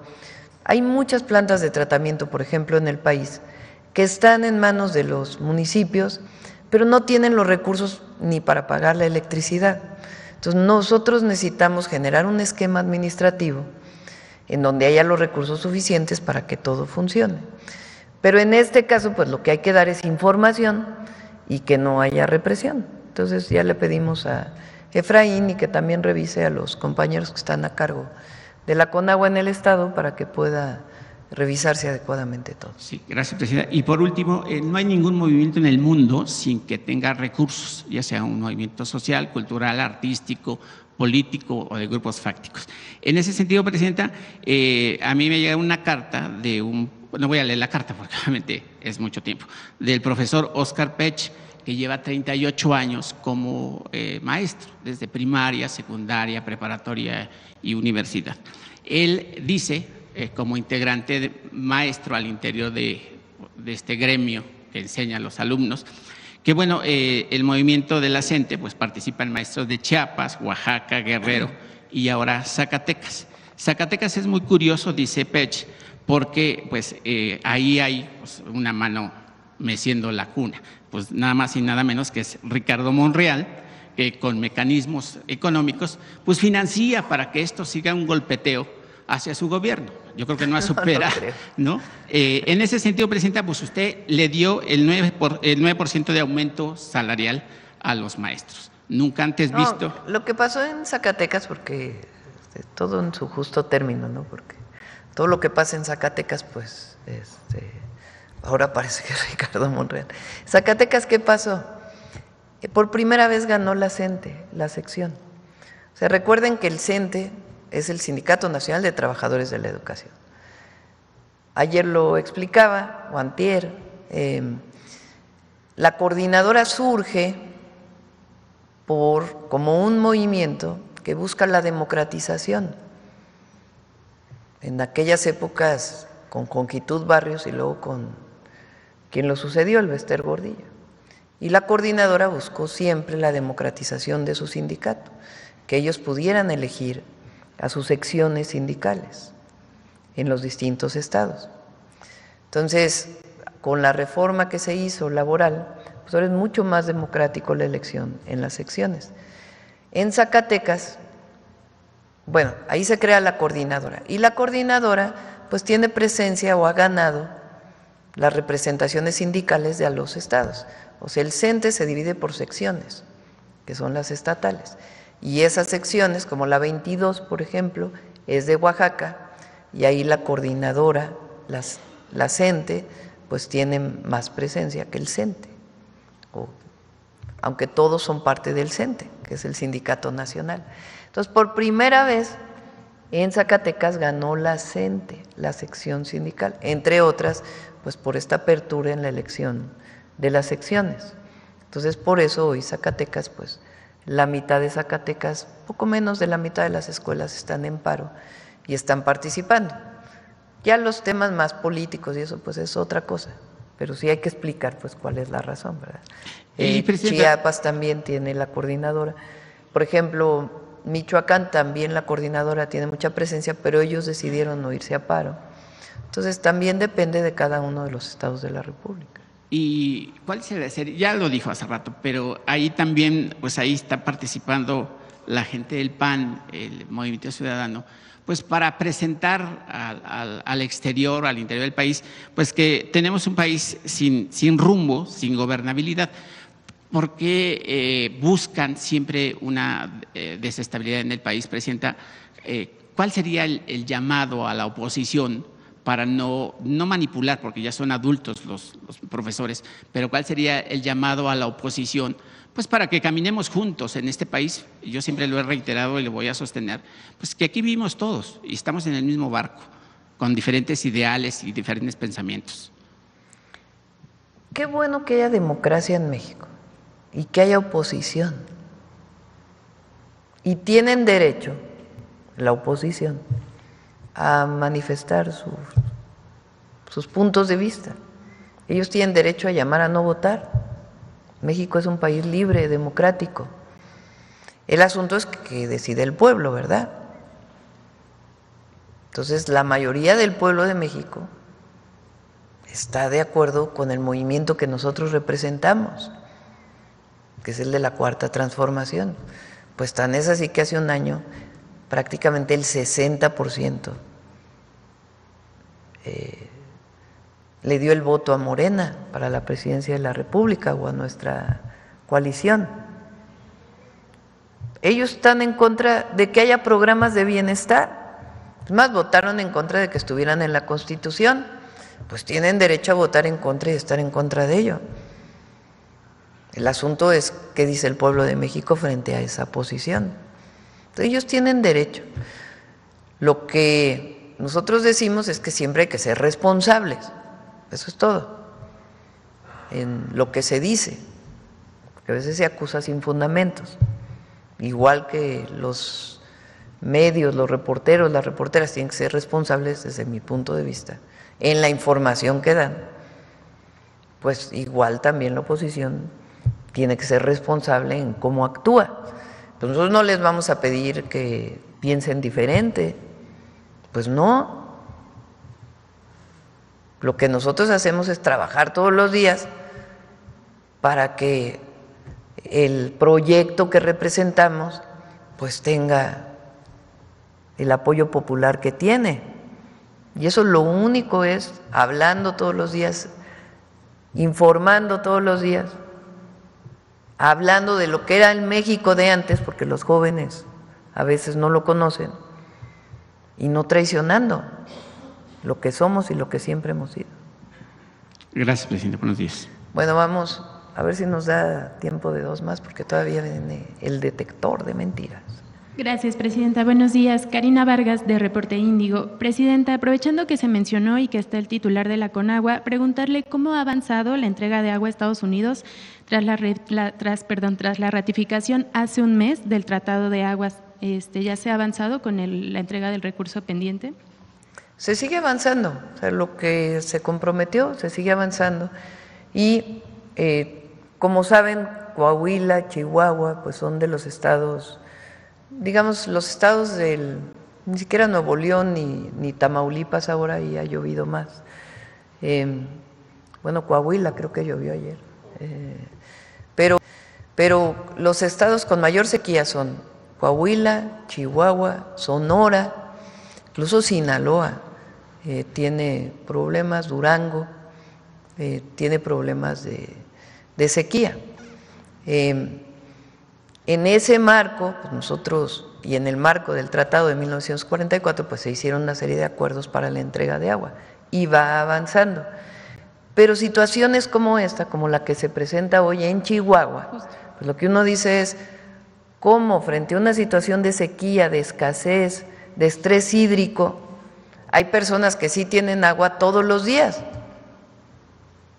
apropiándose de manera ilegal de un recurso que es de todas y todos los mexicanos, y que en todo caso, si requieren algo, pues tienen que pedir el permiso a la Conagua y se evalúa si es factible hacerlo de acuerdo a la disponibilidad. Pero va avanzando el acuerdo pues que tomamos. Muy bien. Ayer se dieron a conocer las medidas que tomarán los gobiernos de México y de Estados Unidos para dar seguimiento al tema del gusano barrenador. Sin embargo, aún no se retira la suspensión de la exportación de ganado. ¿Esto quiere decir que la pausa se mantiene de manera indefinida? No, nosotros esperamos que ya sea muy pronto. ¿Qué pidió la secretaria de Agricultura? Va a venir un grupo de la Secretaría de Agricultura a verificar el plan de trabajo que ya vieron las comisiones técnicas. Ellos también aprobaron la instalación de esta planta para este insecto que en México, para disminuir el impacto, para erradicar la plaga, ¿sí dice plaga, Aarón? ¿Tú qué sabes de eso? Del gusano barrenador. Entonces, digamos, ya hay un acuerdo técnico, van a venir a verificar, se va a instalar esta planta y esperamos que muy pronto a partir de esto pues se abra ya la frontera. Lo importante es que ya hay acuerdos y esperamos que muy pronto se abra. ¿Se prevé implementar alguna medida económica para apoyar a los ganaderos mientras avanza este tema? Pues es que ellos, ellos tienen una engorda de ganado que se exporta. Entonces, se exporta el animal completo. Entonces, por el momento, digamos que no tienen ingresos de esa venta, pero esperamos que en el momento que se abra la frontera, pues recuperen esos ingresos. Entonces, esperamos pues que ya sea muy pronto.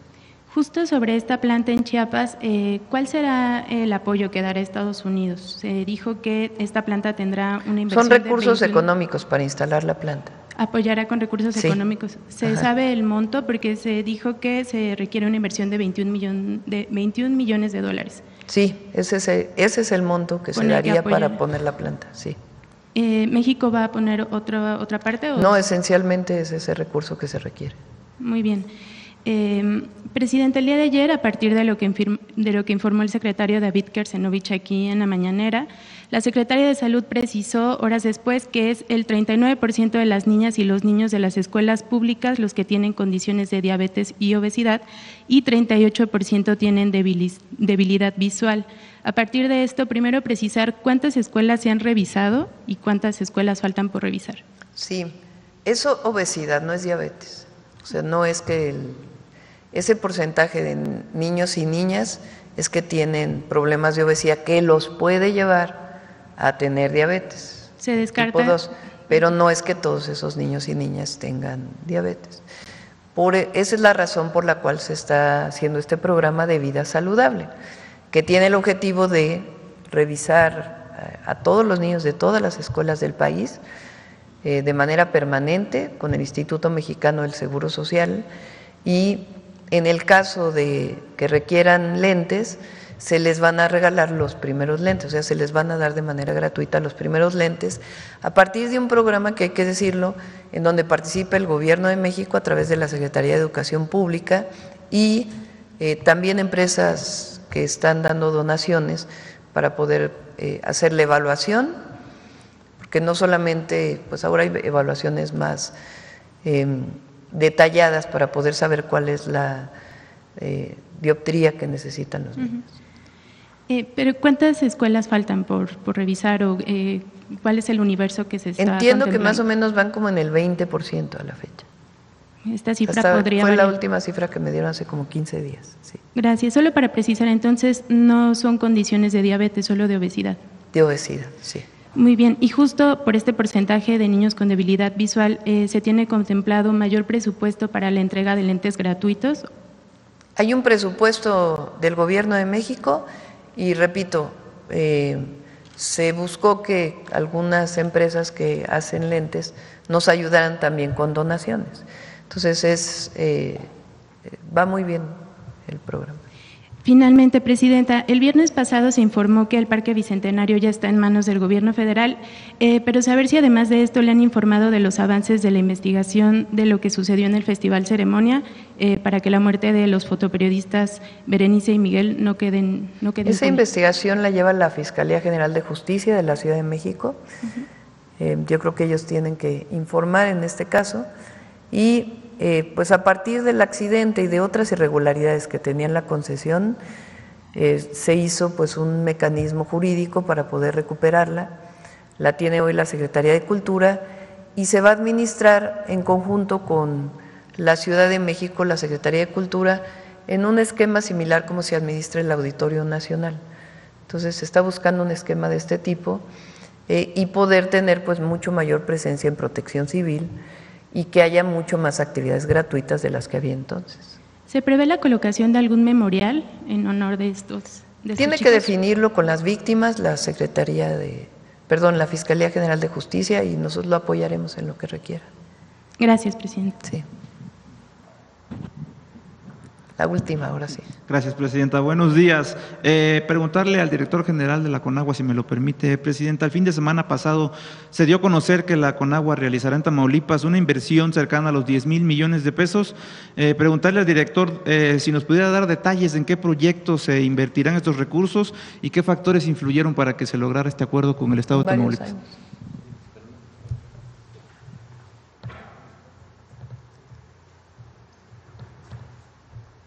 Tengamos aquí el dato de ingeniero Zatarain. Bueno, lo que se informó fue por parte del gobierno del Estado. Estamos platicando con el gobierno de Tamaulipas y con todos los gobiernos las inversiones que se van a realizar durante los siguientes años. En el caso de Tamaulipas se tienen, por instrucciones de la presidenta, dos distritos de riego que están incluidos en el Programa Nacional de Tecnificación, que es además un elemento muy importante para la zona, derivado de la condición de sequía que se ha vivido en los últimos años. Y la otra es el acueducto de Ciudad Victoria, que por cierto hace unos días ya se encuentra en licitación, y además se están realizando una serie de acciones a través de este esfuerzo que se está haciendo con el Fondo de Infraestructura Social, que va a tener un beneficio para la gente de Tamaulipas, que son redes de agua potable, la rehabilitación de pozos, son plantas de rebombeo, son drenajes. Es de veras un programa muy importante porque soluciona problemas a nivel local muy significativos. La inversión en cuanto a todas estas acciones que se están llevando a cabo, que contemplan no solamente la inversión de la Federación, sino también un compromiso de inversión del Estado y de los municipios, suma esta cantidad a lo largo de todo el sexenio. Se va a ir realizando una inversión año con año. Muchas gracias. Gracias. Presidenta, en otro tema, ayer y hoy ha estado muy activo en redes sociales un programa grabado en un canal de periodismo independiente en el que quien era alcaldesa de la Cuauhtémoc en la administración local pasada hace una serie de aseveraciones contra el diputado federal Ricardo Monreal, mismos que pues para algunos aclaran y para otros suman a la serie de rumores de su operación en contra de Morena y usted en la elección local de la Ciudad de México en el 2021, donde la 4T perdió varias de las alcaldías que se ganaron en el 18. Preguntarle su opinión sobre estas aseveraciones y pese a esto y a otros señalamientos de supuesta traición a la 4T y a usted, ¿es el diputado Ricardo Monreal un político y un aliado confiable, presidente? Él trabaja hoy de manera muy importante en el movimiento. Ricardo Monreal, ese capítulo del libro Gracias del presidente, que lo he mencionado varias veces aquí, es muy importante para todos aquellos para todos, pero en particular para que los que somos parte de este movimiento lo leamos y lo analicemos. Él explica ahí cómo fue que invita a Ricardo Monreal a ser candidato del entonces PRD, cuando el presidente López Obrador fue presidente del PRD, y cómo se da todo el proceso en contra. Y al final, pues es el primer estado de la República que se gana por parte de un partido que entonces era de izquierda y ya desapareció, ¿verdad? Y ahí habla mucho de lo que representa la invitación de personas que a lo mejor originalmente no eran parte del movimiento, pero que se invitan a ser parte del movimiento y su contribución. Y a ver si lo tienen por ahí el libro. Me voy a llevar más tiempo, pero nada más que a ver si andan por ahí mis lentes, porque no voy a hacer que... A ver si...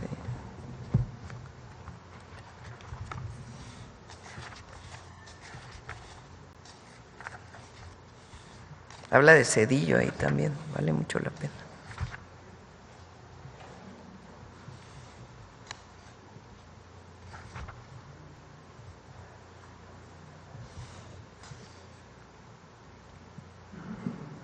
Fíjense, dice, con este ejemplo podemos ver qué tan importante es la postulación de candidatos externos.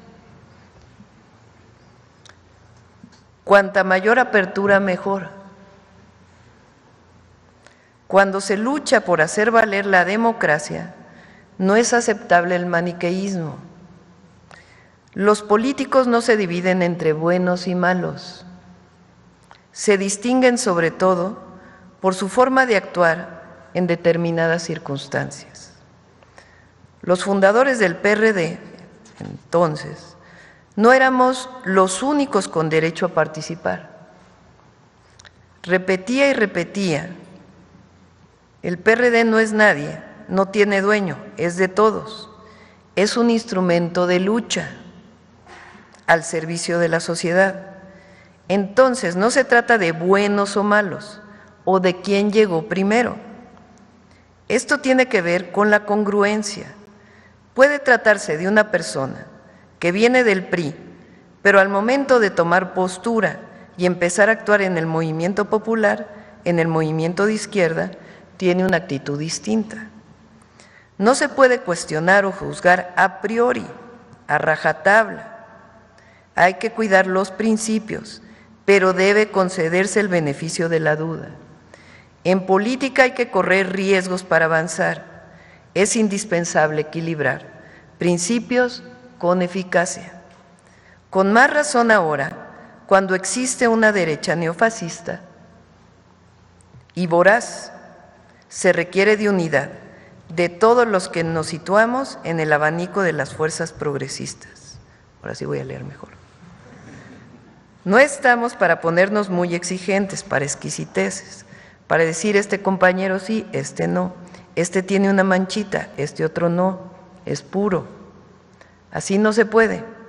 La política la hacen hombres y mujeres, no se hace con santos. Pero por eso hay que tener una visión amplia y abierta para preservar lo fundamental y no fijarse nada más en lo accesorio. Aquí viene otra parte, dice: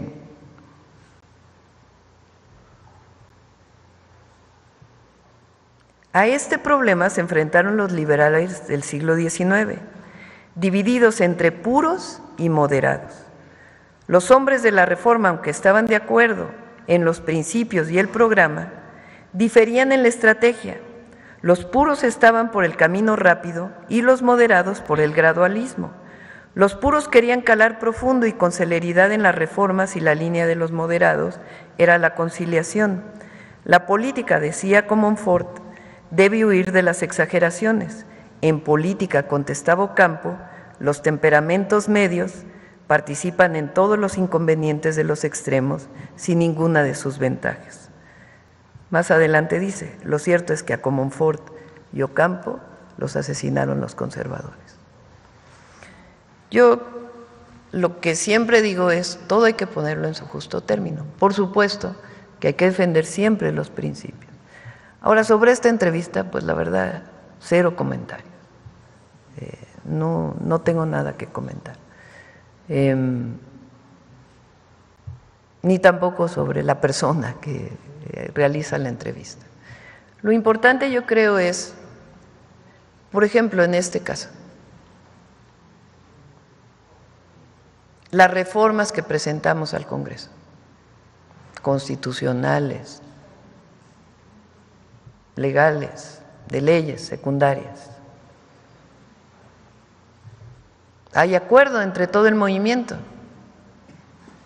para aprobarlas. La reforma al Poder Judicial se aprobó, pues porque todos los que somos parte de nuestro movimiento decidieron apoyarla. Es decir, en lo principal estamos de acuerdo. Claro, si hay alguna irregularidad o algún otro tema, pues también tiene que revisarse. Pero para mí es muy importante, más allá de estos señalamientos, fíjense, yo tuve diferencias con Ricardo Monreal, sí tuve mis diferencias, pero hoy estamos jalando parejo para avanzar en la transformación del país. Y siempre hemos jalado parejo para eso, porque puede haber diferencias en su momento, pero nunca en lo más importante, que es la transformación de México. Imagínense si yo hubiera dicho, no, pues los 6 que participaron, los 5 otros que participaron en la elección interna, en la encuesta, no, pues estaban contra mí, entonces ya no van a ser tomados en cuenta. Pues no, todos somos valiosos en este movimiento. ¿Confía la Presidenta de la República en el diputado Ricardo Monreal? Está haciendo su trabajo, Ricardo, y somos parte de este gran movimiento. Somos parte de este gran movimiento. Quien apuesta a la división del movimiento, ese sí apuesta a la derecha. Ese sí apuesta al conservadurismo. Gracias, Presidenta. Bueno, ahora sí el detector de mentiras. Vámonos.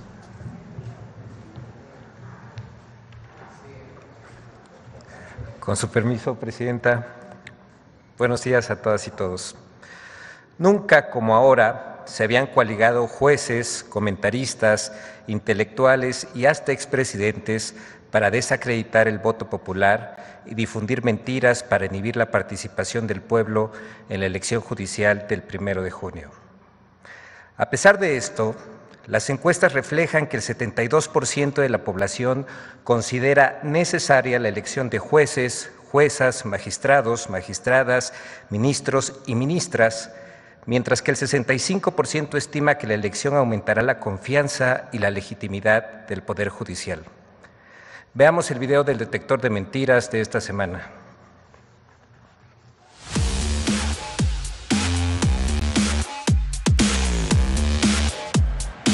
A unos días de celebrarse la elección judicial en México, políticos de oposición y comentaristas han impulsado en medios de comunicación y redes sociales una campaña para inhibir la participación de la ciudadanía con una ola de desinformación. 1. La elección judicial representa la captura y el control partidista del Poder Judicial. La elección está hecha para capturar al Poder Judicial. ¿Quién va a capturar al Poder Judicial? ¿Morena? ¡Mentira! Los candidatos en la elección del Poder Judicial no son personas designadas por Morena ni por el Gobierno de México. Los aspirantes se inscribieron de manera individual y voluntaria ante los comités evaluadores de los 3 poderes de la Unión, los cuales analizaron la idoneidad de cada perfil con base en criterios técnicos y legales. Posteriormente, los perfiles fueron reducidos mediante un proceso de insaculación transparente para ajustarlos a una cantidad de perfiles y a la paridad de género. El artículo 96 de la Constitución prohíbe a los partidos políticos realizar actos de proselitismo y posicionarse a favor o en contra de candidatura alguna en la elección judicial. 2. La elección judicial es una farsa. El resultado ya está decidido. Creo que no tiene ningún sentido participar en esto que es, a mi juicio, una farsa. La elección de ministros, magistrados y jueces me parece una farsa, armada para que Morena tome el control del Poder Judicial. Esta farsa de la votación judicial nos pone a nivel de países como Cuba, como Nicaragua, como Venezuela. Países con dictaduras que organizan votaciones, pero donde ya se sabe quién va a ganar. ¡Mentira! No hay resultados definidos de la elección judicial. El 1 de junio, la ciudadanía votará de forma directa para elegir a quienes integran el Poder Judicial, lo que garantiza un proceso abierto, democrático y sin imposiciones. Todo el proceso electoral extraordinario para la elección de diversos cargos del Poder Judicial de la Federación es un mandato contemplado en la Constitución mexicana y fue diseñado e implementado por el Instituto Nacional Electoral. 3. Los votos no serán contados por los ciudadanos. que los votos no serán contados por los ciudadanos que, habiendo sido insaculados, integran las mesas directivas de casilla. Se confirma, el tribunal ya confirmó que los ciudadanos no contaremos los votos en la elección judicial. El proceso carece de las garantías que siempre nos dio el INE. Los ciudadanos no contarán los votos. ¡Mentira! En la elección judicial serán los consejos distritales, integrados por ciudadanas y ciudadanos, los que realizarán el conteo de los votos. La Ley General de Instituciones y Procedimientos Electorales establece que para formar parte de los consejos distritales no se debe militar en ningún partido político ni haber participado activamente en alguna campaña electoral. 4. La elección judicial permitirá el triunfo de candidatos relacionados con el crimen organizado. ¿Por quién vas a votar? ¿Vas a votar por el corrupto o por el narco? Mientras tanto, el Financial Times, el diario británico, dice: la elección judicial le abre la puerta al crimen organizado. Es un experimento único. Por supuesto, el peligro, y esto lo hemos dicho muchas veces, de que el crimen organizado logre imponer a sus candidatos. ¡Mentira! De conformidad con el criterio sostenido en la tesis de jurisprudencia 11/97 del Tribunal Electoral del Poder Judicial de la Federación, el cual asegura que los requisitos de elegibilidad pueden ser analizados al momento del registro de las candidaturas y cuando se califica la elección, el Instituto Nacional Electoral revisará la idoneidad de los candidatos judiciales, pasadas las elecciones del Poder Judicial el próximo 1 de junio. 5. La elección elimina la independencia y profesionalismo del Poder Judicial. La gran víctima de una reforma como estas es la independencia judicial. La independencia judicial es un requisito indispensable para que un sistema judicial funcione. No voy a votar el 1 de junio en la elección judicial porque pienso que el resultado de la votación no va a traducirse en la independencia de este poder, sino justamente en lo contrario. ¡Mentira! Con la elección judicial no desaparece ni el Poder Judicial ni la división de poderes. Otorga a los ciudadanos facultades que antes eran exclusivas del Poder Ejecutivo y Legislativo para elegir a través del voto a ministros, magistrados y jueces. Además, el 60% de las y los candidatos que participan en la elección judicial cuentan con experiencia al interior del Poder Judicial. El 60% de las personas que van a la elección son del Poder Judicial. Tienen experiencia dentro del Poder Judicial y el Poder Judicial tiene 2 vías para proponer. Ahí en la boleta dice EF, que está en funciones y fue a la elección, decidió aceptar el pase directo que tenía, y los que propuso el Poder Judicial, los que propone el Legislativo y el Ejecutivo, también tienen un fuerte componente de gente que tiene experiencia.